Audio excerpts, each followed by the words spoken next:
గుంటూరు జిల్లా వైసీపీ ఆఫీసులో చంద్రబాబు వెన్నుపోటుకు 2 ఏళ్లు పోస్టర్ను మాజీ మంత్రి అంబటి రాంబాబు ఆవిష్కరించారు. హామీలు ఇవ్వడం, అధికారంలోకి రావడం, మోసం చేయడం చంద్రబాబుకు అలవాటేనన్నారు. ఇక దేశంలో చంద్రబాబు లాంటి పరిపాలన ఎక్కడా లేదన్నారు ఆయన. ఇక మేనిఫెస్టోలో ఇచ్చినటువంటి హామీలను పరిపూర్ణంగా అమలు చేయలేదని అన్నారు. నిరుద్యోగ వృత్తి, మహిళలకు 1500 రూపాయలు ఇవ్వలేదని ఆరోపించారు. వైసీపీ గొడ్డలి పార్టీ అంటూ తప్పుడు ప్రచారం చేస్తున్నారంటూ అంబటి రాంబాబు ఈ సందర్భంగా మండిపడ్డారు.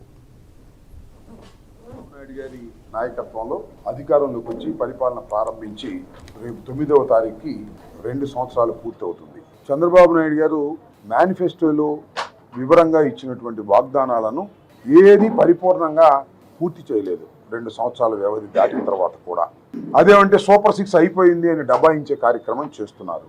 ఇలాంటి పరిపాలన బహుశా భారతదేశంలో ఎక్కడా లేదు. వాగ్దానం చేయటం, అధికారంలోకి రావడం, ఆ వాగ్దానాలను తుంగలో తొక్కటం, ఇది చంద్రబాబు నాయుడు గారి నైజం. ఇది తొలిసారి కాదు, ఇంతకు ముందు కూడా ఇదే కార్యక్రమంగా ఉన్నాడు తప్ప రాష్ట్ర శ్రేయస్సు కోరి చంద్రబాబు నాయుడు గారి పరిపాలన చేయటం లేదు. కాబట్టి రేపు 4వ తారీఖు నుంచి 12వ తారీఖు వరకు కూడా వైఎస్ఆర్ కాంగ్రెస్ పార్టీ పిలుపు మేరకు పెద్ద ఎత్తున నిరసన కార్యక్రమాలు చేసేటటువంటి ప్రయత్నం మేము చేస్తున్నాం.